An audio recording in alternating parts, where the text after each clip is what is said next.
My name's Elizabeth Rimmer. I'm a registered nurse and I am founder for Entrepreneurs. Today I wanted to talk to you briefly about your energy barometer. What the heck's an energy barometer, I hear you say? Well, it's just my way of keeping tabs on my own energy levels, and I thought it might be useful to share it with you.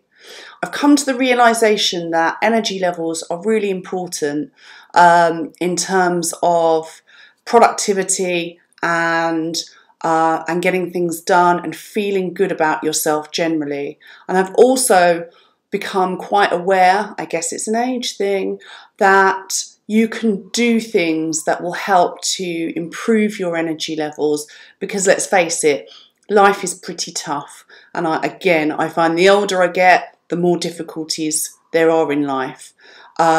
So it can be a real constant battle sometimes to keep the energy levels up, but being aware of them and being engaged in that battle for me are really important, because once you start to shift down the spectrum towards the lower end, which I'll talk to you about in a moment, the lower you go, the harder it becomes to pick yourself back up. So being quite engaged with where you are, being also engaged in the kind of activities that help to lift you, and I mean really lift you. So, for example, not drinking a few glasses of wine and getting that warm fuzzy feeling, but then waking up in the morning and getting that groggy miserable feeling. For me, it's probably exercise. For some people, it might be reading, it might be chatting to someone on the phone, but there are activities that are personal to all of us which will help to improve and elevate our own inner energy levels. So here's my barometer, okay. Number 10, we've got awesome. So that's, off the scale. Number 9 is similar, just below that feeling of awesomeness. 8 is great. Nothing can knock you down. And 7 is good, but you could be knocked down. Things are starting to move the other direction.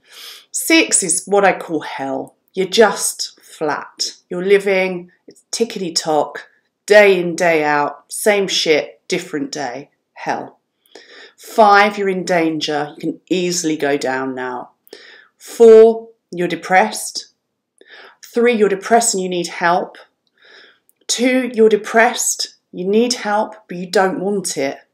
1, you're depressed, you need help, you don't want it, and you've managed to push everyone away so they don't even want to give it to you. And then 0 is beyond help. This is not a medical tool or a nursing tool, obviously.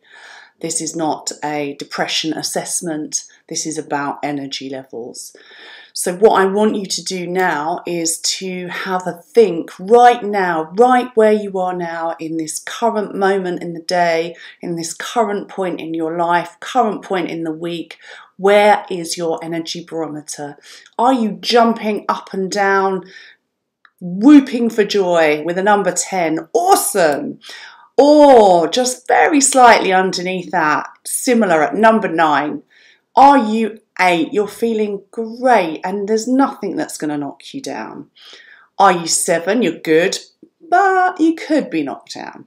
Are you 6? You're just flat as a pancake. You're just doing your normal do and not feeling engaged really in anything. Are you in that danger area of number 5? You can go down easily, you're susceptible. Are you depressed at number 4? Are you depressed at number 3 and you need some help? Are you depressed at number 2? You need some help but you don't even want it? Or are you number 1? You're depressed, you need help, you don't want it, and you've managed to push everyone away so they don't even want to give it to you? Or are you 0, beyond help? So once you've had a think about where your energy levels are at right now, I want you to ask yourself a question. Where do you think should be the cutoff point for you where you start to actively, deliberately and purposefully engage in energy raising activities? So we don't want to go down as low as 5, I would say, because then you're easily stepping down to a 4. 6 sounds pretty awful. And we've all been there. I know I've been there. TikTok, same shit, different day. No reaction to anything. So for me, I want to really go for a minimum of 7. Now that's a slightly dangerous area, and ideally I want to be above that. But as soon as I drop down to a 7, where I'm aware that I can drop down even further, then I'm going to start really implementing whatever those energy giving strategies are. So for me, it's the exercise that tends to be the thing that really helps to lift. As I said, the thing that's easy for me is to have a few glasses of wine in the evening. Gives me that nice warm fuzzy feeling, but I tell you what it also does, it gives me that drained, groggy, miserable, moody feeling in the morning. So I've learned that that's really not the key for me. Maybe you like to pick up a book, have a good read. Maybe you like to take a nice bath. Maybe you want to get on the phone, have a chat with your best mate.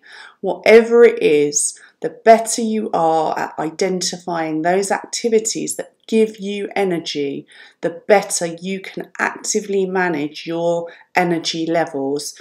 And the better you can manage your energy levels, the happier you're going to feel, the more productive you're going to be, the better your outlook will be, and the more chance you have of success in whatever it is that you're trying to do.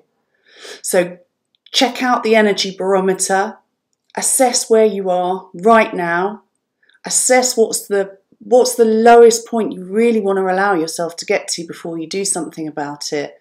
And then going forward, really try and engage in that awareness of that energy. And when you feel those numbers starting to drop, then do something about it. I actually have this printed out on my fridge to remind me. I know, you might think it's a bit sad, but I do. I have it printed on my fridge to remind me every now and then to check my levels. And I tell you what, it's a fantastic tool. So print it out, stick it on your fridge, assess your levels, and don't let them drop down. Okay, that's all I wanted to tell you. I'll speak to you real soon.